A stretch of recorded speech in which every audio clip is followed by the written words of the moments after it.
Have you ever thought that maybe the coldest part of the year, the time you usually avoid working outside, could actually be, well, your best friend for getting certain jobs done? It sounds counterintuitive, doesn't it? Totally. We usually think horsepower, big machines, but what if there's a shortcut using, I don't know, physics instead of fuel? It's um it's kind of the ultimate efficiency hack. Think about it.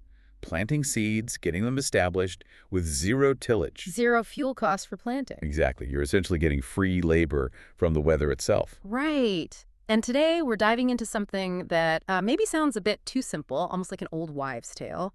We're doing a deep dive into frost seeding. Yeah, frost seeding. It's basically, putting seed on the surface in late winter or very early spring. Okay.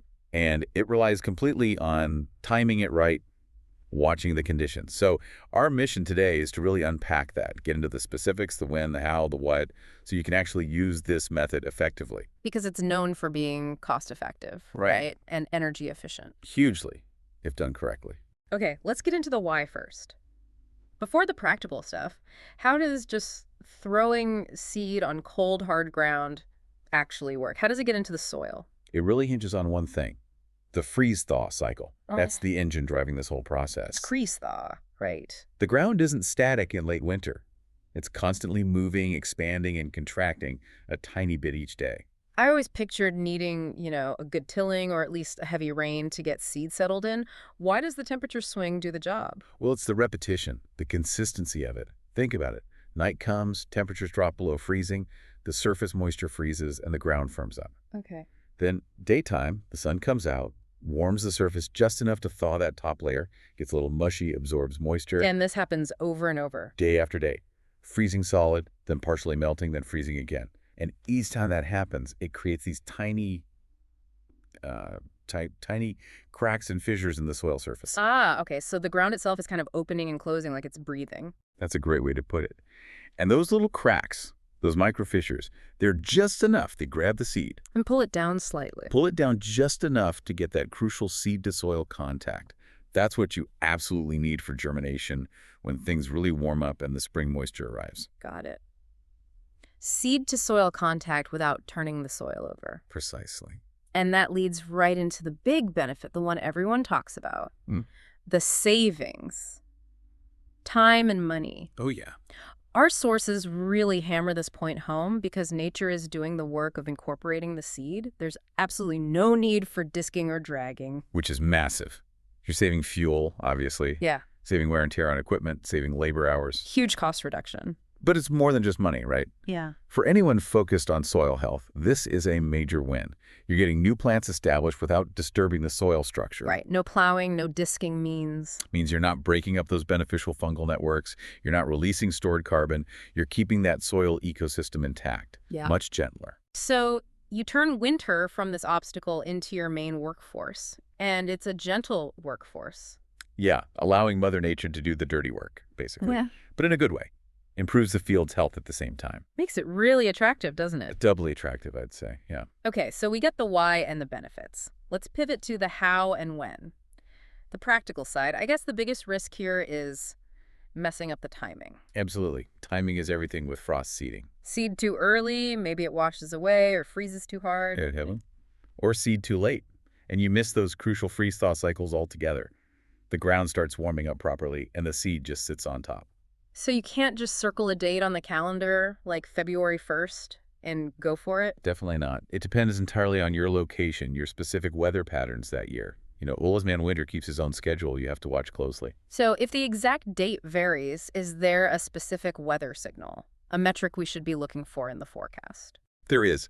Generally, the sweet spot, the best time to broadcast that seed, is when you feel pretty confident there are about 3 to 5 remaining frosts expected. 3 to 5 more nights where it'll dip below freezing. Exactly. That gives you enough cycles of that freezing and thawing action to work the seed into the soil properly before spring really kicks in and things start growing continuously. Okay, 3 to 5 frosts. That's a really tangible guideline. And something else mentioned a lot is seeding onto snow, specifically a thin layer of melting snow.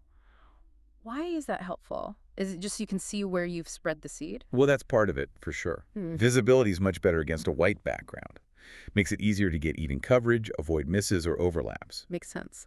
But the melting snow does something else important. As it melts during the warmer part of the day, that water helps the seed stick to the soil surface immediately. Ah, like a little adhesive. Sort of. It helps settle it right onto the dirt, so when the nighttime freeze comes, it locks it in place, reduces the chance of the seed getting blown away by wind or washed away by runoff before it gets incorporated. Okay, perfect. So that covers the when. Let's talk how.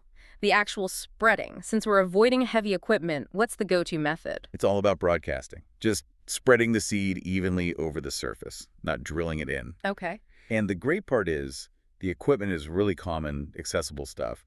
The sources mention using cyclone-type spreaders. Like the kind you might use for fertilizer. Exactly. Those rotary spreaders. Lots of people already have them. So things you might mount on an ATV? Yep, ATVs, UTVs, even small tractors. Or for smaller areas, just a handheld belly grinder spreader works fine too. So the barrier to entry, equipment-wise, is pretty low. Very low. Makes the technique accessible to almost anyone. And where does this work best? What kind of situations or fields are ideal for broadcasting seed this way? It's really excellent for improving existing stands, like thickening up a clover plot that's maybe getting a bit thin. Overseeding, basically. Right, overseeding clover into an established clover field. Or another really common one is broadcasting clover into a field of winter wheat. Why winter wheat? Because the wheat provides a bit of cover, but Yeah. it's not super competitive in late winter or spring when the clover is trying to get established. You're adding a legume to the system with minimal disruption. Okay, got it. Enhancing what's already there. Exactly. All right, now for maybe the most crucial part. The what? The seed itself. This technique won't work with just any seed, right? It sounds like the seed needs some specific qualities. Oh, definitely. The seed choice is critical because you're asking a lot of it. It's sitting out there Sure. exposed. So what does it need? It needs to be pretty tough. Small seeds generally work better. They fall into those tiny cracks more easily. It needs to be hardy, obviously tolerant of those cold temperatures. And it needs to germinate fast when conditions finally turn favorable. Yes, rapid germination is key. It needs to take advantage of that spring moisture quickly, which is why, certain types of seed really dominate this technique. And that seems to be clover, overwhelmingly. Clovers are really the stars of frost seeding, particularly certain varieties. So if someone's trying this for the first time, wants the best shot at success, which clover should they choose? The sources consistently point to red clover as the easiest, most reliable option. Why red clover? It just has that great combination of good vigor, shade tolerance, and cold tolerance. It's forgiving. A really solid choice for beginners. Okay, red clover. What if they want a second option, maybe to mix in? Ladino Clover is the next best bet. It's another white clover works well. So you could mix them. Absolutely. In fact, using a good mixture of clover, maybe red and Ladino, is often a really smart strategy. It hedges your bets a bit, gives you coverage across potentially slightly different conditions within the same field. Okay, that makes sense. But this brings up a really important point. We know the freeze-thaw cycle does the physical work of planting. But you can't just rely on the weather, can you? There's got to be some prep work, some prerequisites the listener needs to handle before spreading any seed. Yes, this is what I call the homework phase. And you absolutely cannot skip it or the whole effort is likely wasted. Okay, what's on the checklist? 3 main things need to be right before you seed. First, you absolutely must use properly inoculated seed, especially for legumes like clover. Right, the rhizobia bacteria for nitrogen fixation. Correct. Second, the soil pH has to be in the proper range for clover, which prefers neutral to slightly acidic conditions, usually, 6.0 to 7.0 ideally. And the third? Third, you need good soil drainage. Let's dig into that pH and drainage bit. If your soil is too acidic or it stays waterlogged, even if the frost seeding works the seed in, it won't thrive later, will it? Exactly right. You could get perfect seed-to-soil contact from the freeze-thaw, but if the soil chemistry is wrong, say the pH is down at 5.0, that clover seedling will struggle, it'll be weak, or it might just fail altogether. Wasting time and money on seed. Totally. And poor drainage is just as bad, especially during the spring thaw. If that seed sits in waterlogged soil, it can rot or drown before it even gets a chance to establish roots. So frost seeding saves labor at planting time. But it absolutely does not excuse you from basic, fundamental soil management. Yeah. You still need to do your soil tests, apply lime if needed, address drainage issues. So the efficiency of the planting method actually puts more emphasis on getting the prep right beforehand. I think that's fair to say. Yeah. You have to Yeah. lay the groundwork. Okay, so assuming you've done the homework, checked the pH, got the drainage sorted, bought inoculated seed, then we can talk final number, the actual seeding rates. How much seed do you broadcast? And these rates are pretty specific. Because you are broadcasting, relying on nature, you need the right density. For red clover, the recommendation is 4 to 8 pounds per acre. 4 to 8 pounds per acre for red clover. What about Ladino? You said it was smaller. It is. Ladino clover seed is smaller and maybe a bit less vigorous initially, so the rate is lower, just 1 to 2 pounds per acre for Ladino. 1 to 2 pounds. Okay. And if someone goes for that mix you suggested, red and Ladino together. Good question.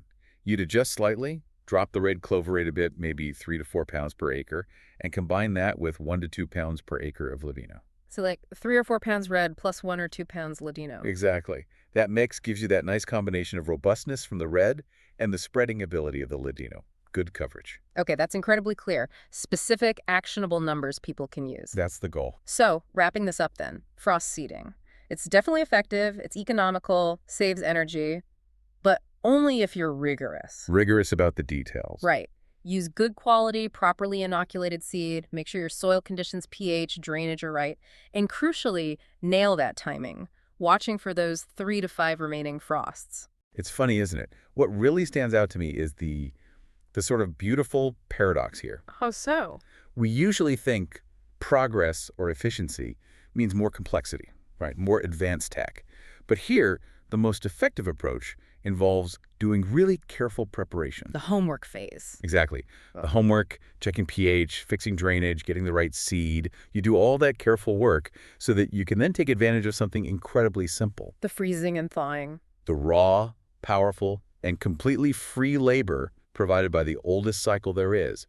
It's high prep for low complexity execution. That's a great way to frame it. So the big takeaway here is, well, sometimes efficiency isn't about a bigger engine. Sometimes it's about smarter planning, Yeah. about observing natural processes, respecting those rhythms. And figuring out how to align our actions with those free, abundant resources, like Yeah. the freeze-thaw cycle. That makes you wonder, doesn't it? It leaves you with a question, maybe. Which is, How many other things are we doing? Tasks we manage on the land or with resources where we're just throwing expensive artificial energy at the problem. when maybe a natural process could do it better. Or at least do it more efficiently and sustainably if we just paused, planned carefully, and worked with those natural forces instead of fighting them. That balanced, careful prep, harnessing free natural labor, that seems like the real lesson from frost seeding.